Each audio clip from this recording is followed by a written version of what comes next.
Amen. Il est vivant. Son nom c'est qui?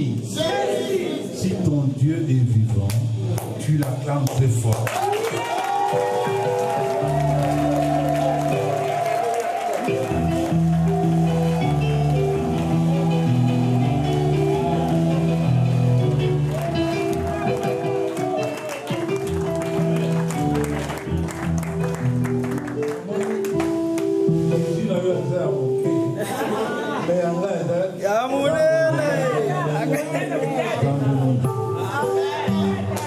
Alors ce soir, je vais honorer les hommes de Dieu ici présents.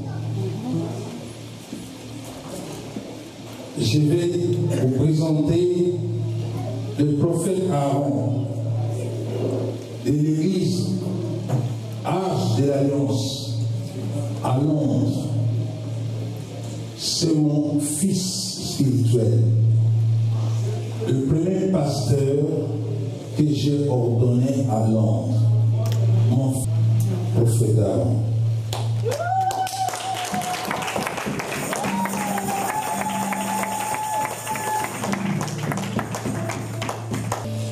Et après, vous avez le pasteur Lito, qui vient de l'Assemblée de Dieu du Portugal. Acclamons très fort pour le pasteur Lito.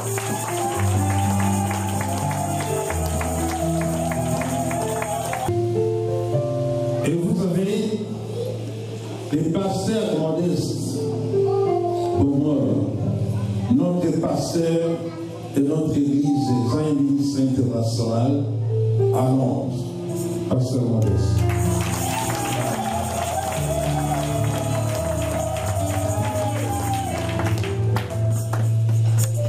Et vous avez les pasteurs Jenny, le pasteur Jenny et Maman Grâce, qui vient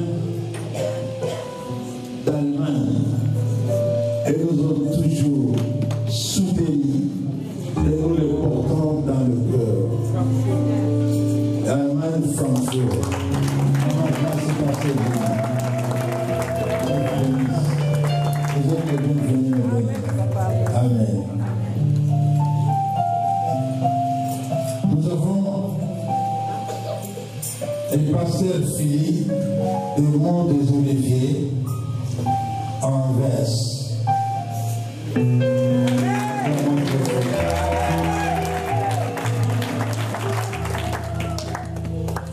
Et nous avons le pasteur Fifi Yango, la lumière des nations. Ça, c'est ma fille spirituelle. Et nous avons le pasteur Papi Loubata, un de mes enfants ou un enfant spirituel de l'église La Bonne Nouvelle à Paris.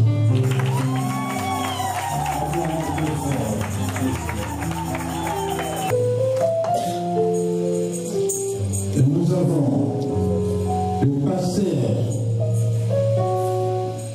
Mengi Caro de Belgique.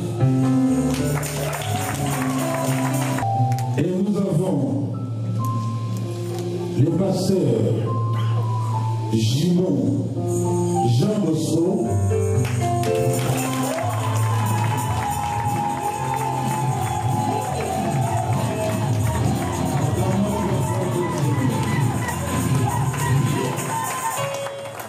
que nous portons aussi dans notre cœur.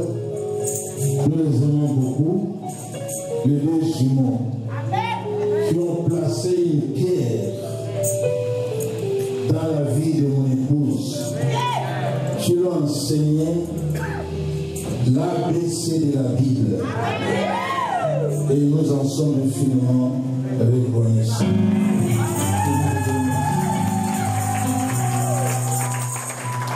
Et nous avons de maman de ministère chrétien, de combat spirituel, la classe de plus que 20 heures.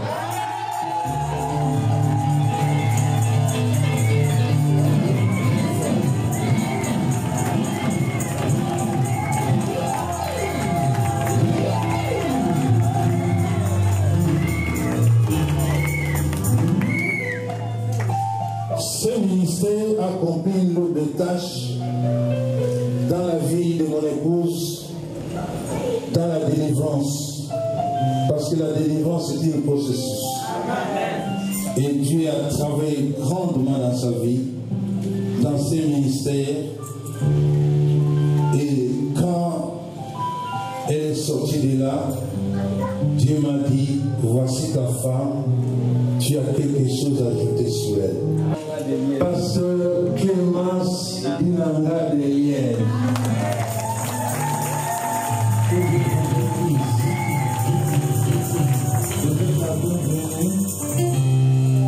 Dans la maison de votre Père. Et nous vous en remercions. Amen. Nous avons l'évangéliste Armand de Bruxelles.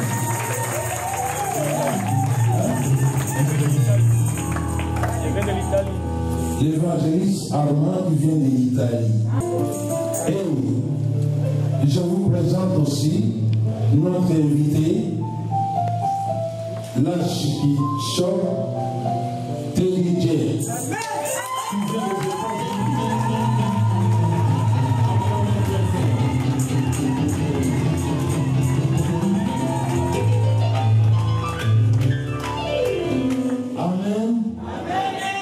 Les conseils de Dieu pour nommer un des ministres qui doit travailler dans son champ missionnaire est honoré et mon cœur est dans la joie parce que le ministre de ce soir est ma charmante épouse Best.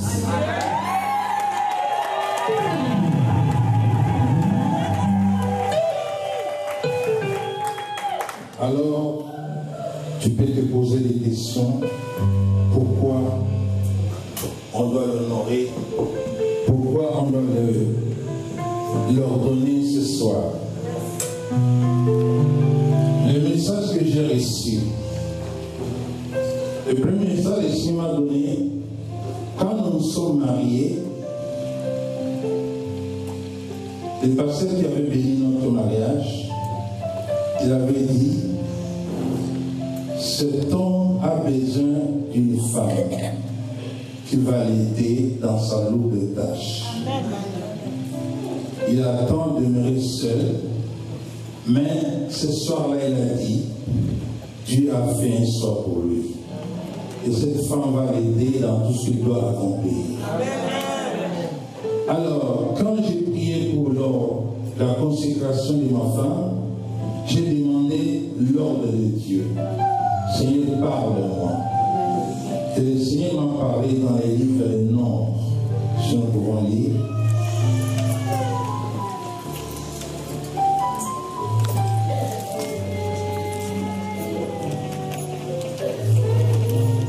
Nombre 11. Si on peut nous lire ça, verset 16 à 17. Nombre 11, verset 16 à 17. J'ai dit au nom de notre Seigneur Jésus-Christ.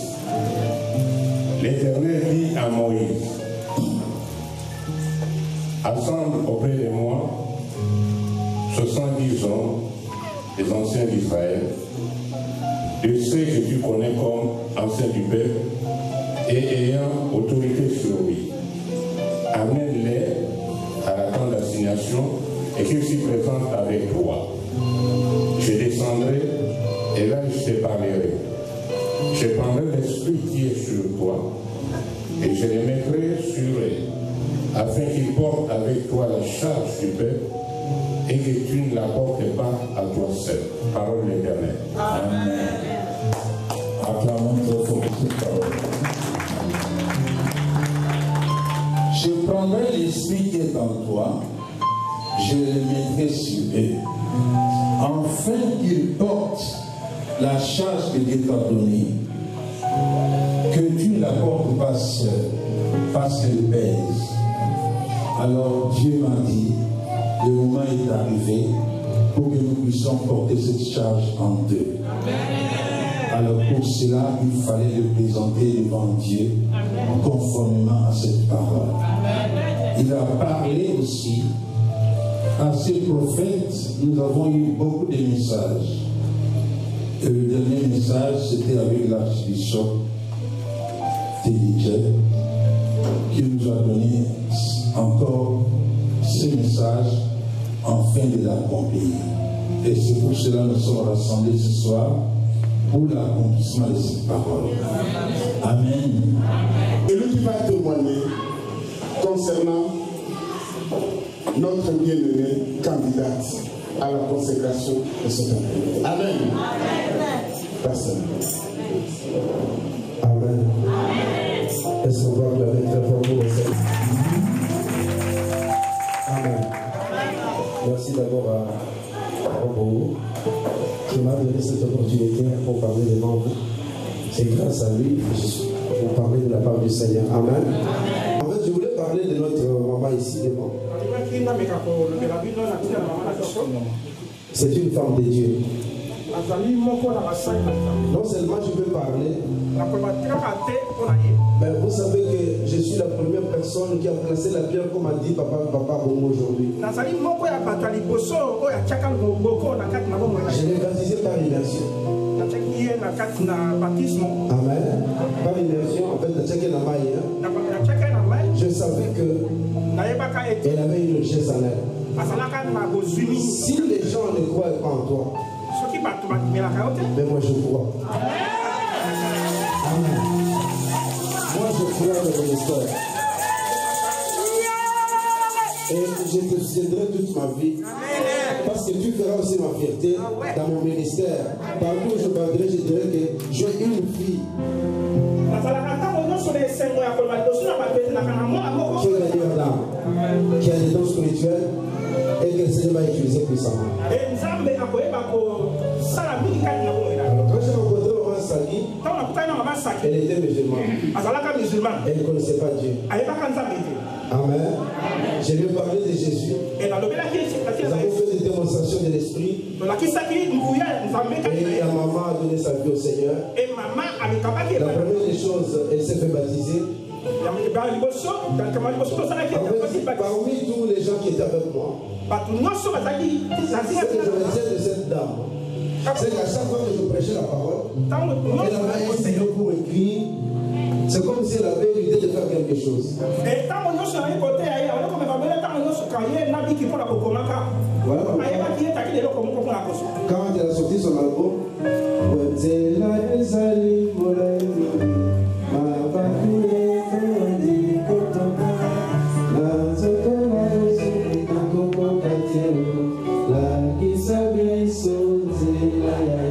moi je dis écoute, Yaya est parlé au Moka, Yaya a donné des lasses, Yaya va te donner la ça va monter, c'est là.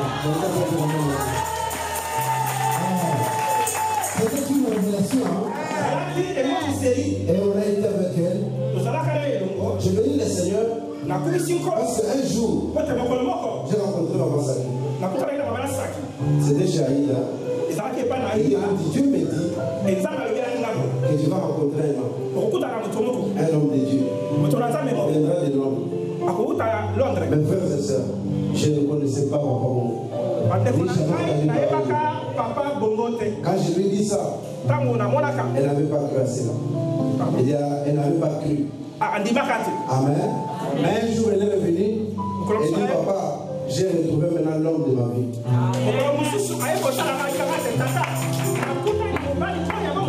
Voilà pourquoi je bénis le Seigneur, parce que la Bible dit ceci. On reconnaît un prophète quand il dit le mot et que cela s'accomplit. Alors aujourd'hui, je ne pouvais pas rester chez moi sans dire le nom de la vie de cette maman. Qui a été une mère pour moi, qui nous a soutenus dans notre ministère, qui nous défendait, et aujourd'hui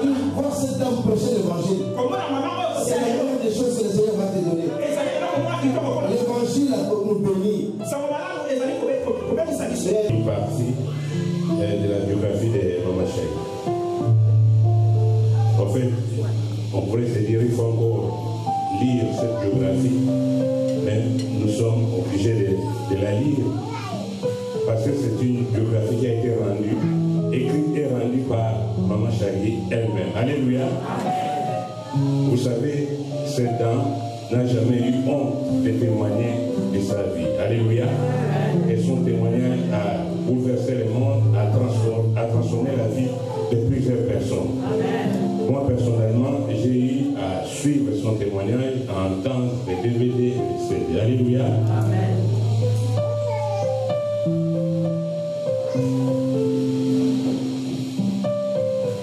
La dame dont nous célébrons l'événement de ce soir est une dame que Dieu a ramassée dans la boue. Il a lavé, elle a mis sa part. Alléluia.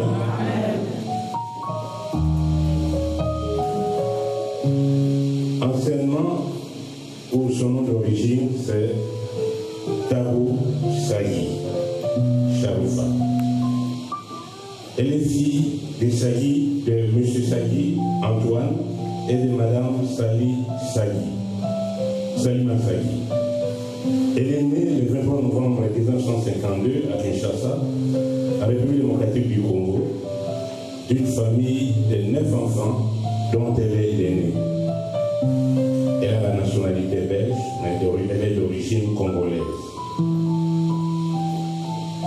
Elle a passé une vie antérieure mouvementée et très bien connue dans le monde de la musique congolaise moderne et dans le monde des business.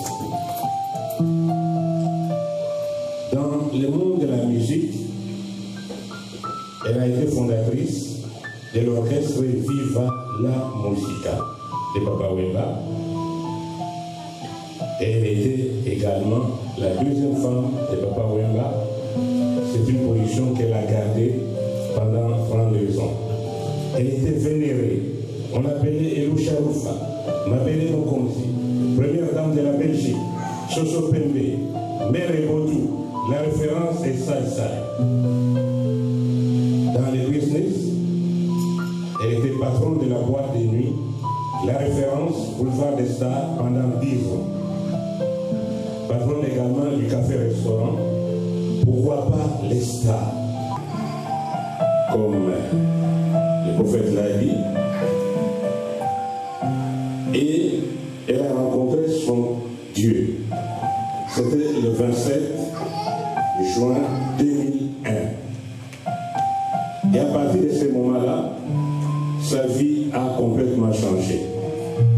Elle est devenue chrétienne. Son nom n'était plus Tabou Sagui Charoufa, mais son nom est devenu Esther Charoufa. Alléluia. Elle a commencé une nouvelle expérience avec le Seigneur. Dans un premier temps, elle s'est fait affermir dans l'église de réveil, la source du salut, avec les pasteurs du jumeau, Jean-Claude Mouy et Jean-Claude Kangou. Donc à partir du 10 janvier 2002, dont l'un d'eux est dans cette salle et nous saluons sa présence. Alléluia.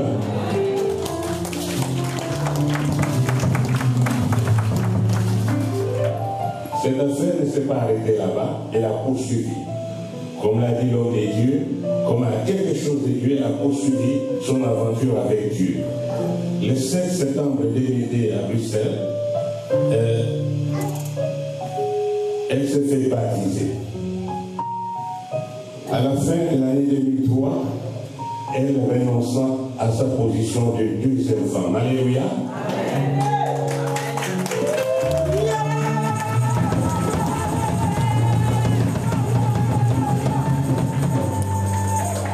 Je sais que ça a été une décision pénible, mais il l'a fait. Dans le Seigneur, il y a un prix à gagner. Alléluia. À partir de là, à partir de cette décision, Dieu lui a donné la révélation de le servir dans la chanson où elle a monté son premier album, Il m'a choisi. Malheureusement, je ne sais pas chanter comme l'homme de Dieu, mais alléluia. Elle a commencé avec un playback dans des églises elle a fait des conférences et puis elle a organisé des concerts. Mais toujours dans la recherche de son Dieu, elle a commencé à fréquenter les ministères chrétiens du combat spirituel en Belgique. C'est un ministère qui est dirigé par les bergers Amos et Maman Madou dans la promotion plus que vainqueur, comme le pasteur l'a dit.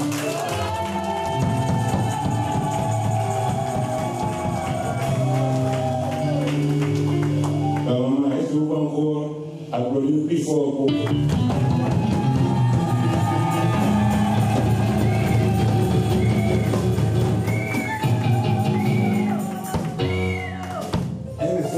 là-bas.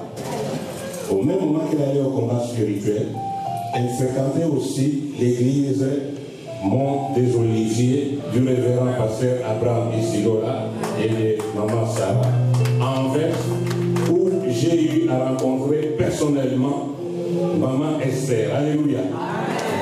En dehors de ce que nous avons vécu ici dans notre jeunesse avec elle, mais j'ai eu à la rencontrer comme ça, pour la première fois. Amen. Maintenant, c'est avec le Seigneur. Alléluia.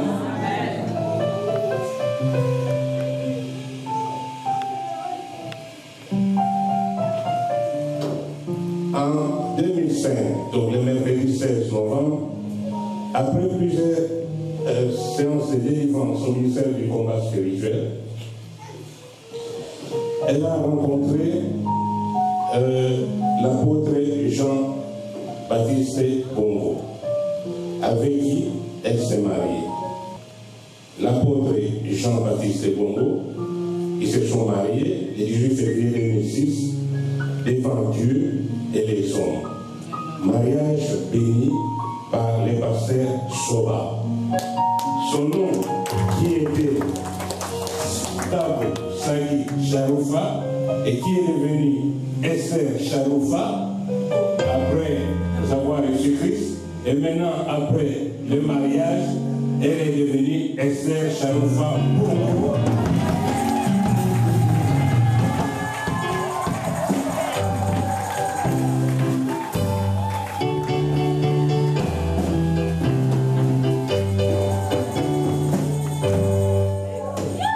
Je répète, son nom aujourd'hui c'est Madame Esther Charoufa Bongo.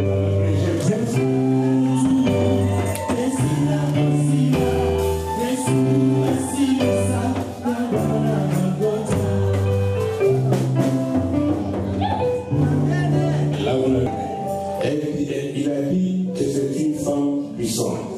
Effectivement, elle a commencé une nouvelle vie en tant que femme du pasteur qui est responsable du ministère des Zion ministère international. Alléluia. Son mari, elle va dans le ministère de la délivrance, comme il a dit tout à l'heure. Nous avons eu des témoignages de la maman qui est venue de France, là, qui était au Cameroun, pour une formation dans le ministère de la délivrance.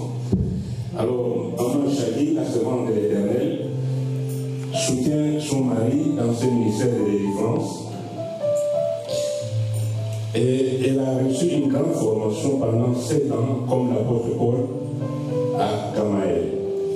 Cette formation a porté sur l'encadrement spirituel et ministériel dans leur église de Londres et qui s'est poursuivi encore à Bruxelles ici. Alléluia. Amen. Le Seigneur l'utilise puissamment dans la guérison, délivrance et dans l'intercession dans cette église où elle dirige un groupe appelé les rachetés de l'Éternel.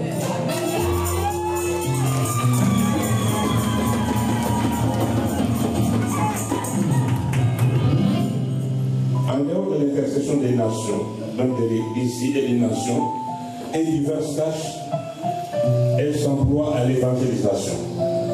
Donc ramener les âmes perdues au Seigneur, à l'encadrement des femmes battues, des femmes violées, des veuves, des orphelins, des prostituées, des enfants de la rue, les sans-abri, les visites